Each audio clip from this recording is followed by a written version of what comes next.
Po úspešnom nakreslení schémy v editore schémy prejdeme do editora plošného spoja.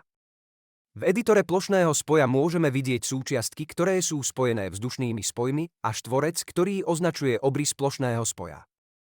Začíname tým, že súčiastky presunieme do tohto štvorca. To urobíme tak, že stlačíme tlačidlo move.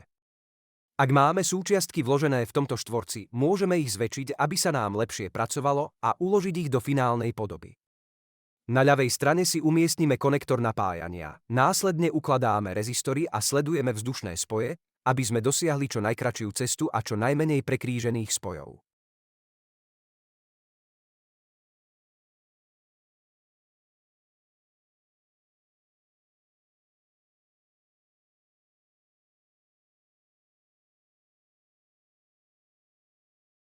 Upravujem rozmiestnenie súčiastok na vrchnej strane dosky plošného spoja.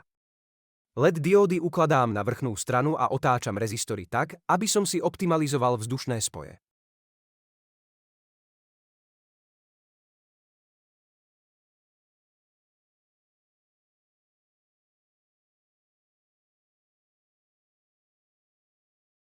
Elektrolytické kondenzátory ukladám pod rezistory a pod kondenzátory nasledne umiestňujem tranzistory. Pri rozmiestňovaní súčiastok musím stále sledovať optimalizáciu vzdušných spojov. Na to môžem použiť funkciu racnec. Funkcia racnec nám optimalizuje dĺžku vzdušných spojov. Pokračujem v rozmiestňovaní súčiastok na doske.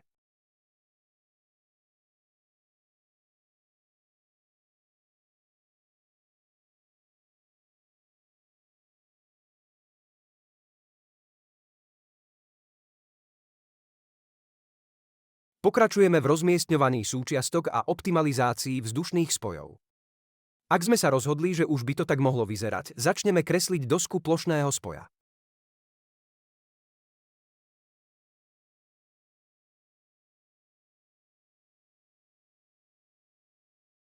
To urobíme stlačením tlačidla Root manually. Nastavíme si jednotky na mm a hrúbku čiary na 1 mm. Pre prácu s programom Eagle je dôležité nastaviť si mierku na milimetre pomocou tlačidla Grid a zvoliť hrúbku čiary pre kreslenie vodivých ciest pomocou tlačidla Width. Vyberieme si vrstvu, na ktorej budeme kresliť, napríklad vrstvu 1 pre kreslenie čiar na vrchnej strane dosky plošného spoja alebo vrstvu 16 bottom pre kreslenie vodivých čiar na spodnej strane dosky plošného spoja. Vybavíme si vrstvu, na ktorej budeme kresliť, a my budeme kresliť vo vrstve bottom. To znamená, že súčiastky budú uložené z vrchnej strany dosky plošného spoja a budeme premieňať vzdušné spoje na vodivé cesty.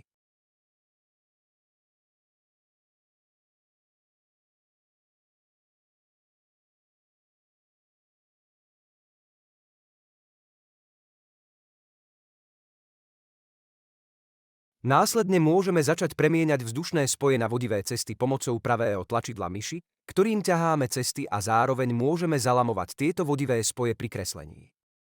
Pri kreslení vodivých ciest je dôležité uvažovať nad tým, aby sme cesty ťahali čo najkratšou cestou a aby sa navzájom neprekrývali.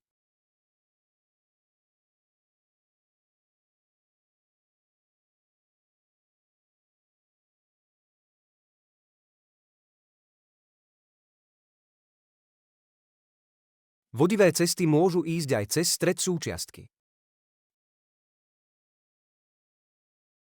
Keď máme všetky vzdušné spoje preč, môžeme začať s úpravou rozmiestnenia daných súčiastok a ich otáčaním tak, aby sme optimalizovali dosku plošného spoja.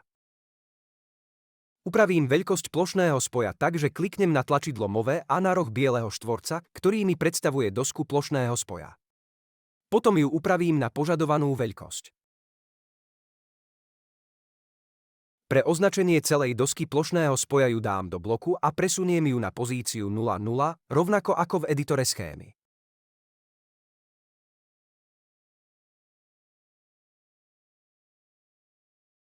Ak sme spokojní s vytvoreným plošným spojom, môžeme si upraviť jeho veľkosť pomocou tlačidla Move a pridať dierky, ktoré slúžia na uchytenie plošného spoja v skrinke. Ak chcem pridať kóty, stlačím tlačidlo Dimension a nastavím si vrstvu. My použijeme vrstvu číslo 48 Document, na ktorej sa mi budú zobrazovať kóty. Potom kliknem na jeden roh plošného spoja a potom na druhý roh. Následne potiahnem kótu od plošného spoja tak, aby nebola prekrytá a bola jasne čitateľná. Je dôležité, aby som sa uistil, že kóty nezakrývajú žiadne dôležité prvky na plošnom spoji.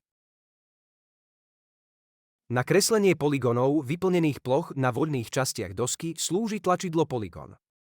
Po nakreslení obrysu polygónu sa môžeme vrátiť do počiatočného bodu a použiť funkciu Ratsnest, ktorá nám pomôže dokončiť kreslenie polygónu. Je dôležité, aby sme sa pri kreslení polygónu nevyhýbali žiadnym prekážkam, ako sú pájacie body alebo spoje. Pre kreslenie polygónov môžeme použiť aj funkciu Raster a zmeniť nastavenia výplne a izolačnej vzdialenosti.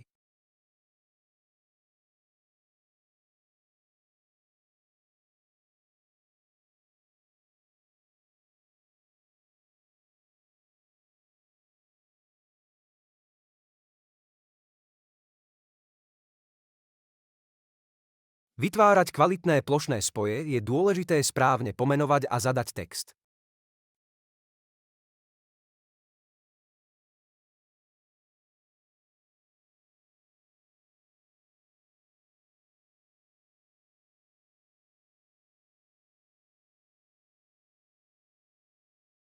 Tento krok je nevyhnutný pre následnú výrobu, aby sme mohli správne otočiť predlohu a určiť, čo je zrkadlovo otočené na plošnom spoji.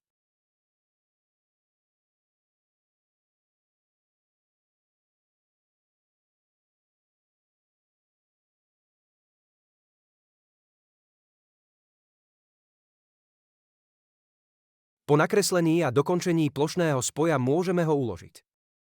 Nezabúdajte, že stále musíme mať otvorený editor schémy aj editor plošného spoja, aby boli tieto dve veci kompatibilné. Počas priebehu celej práce odporúčam prácu ukladať, aby sme predišli strate práce v prípade nečakaného výpadku programu.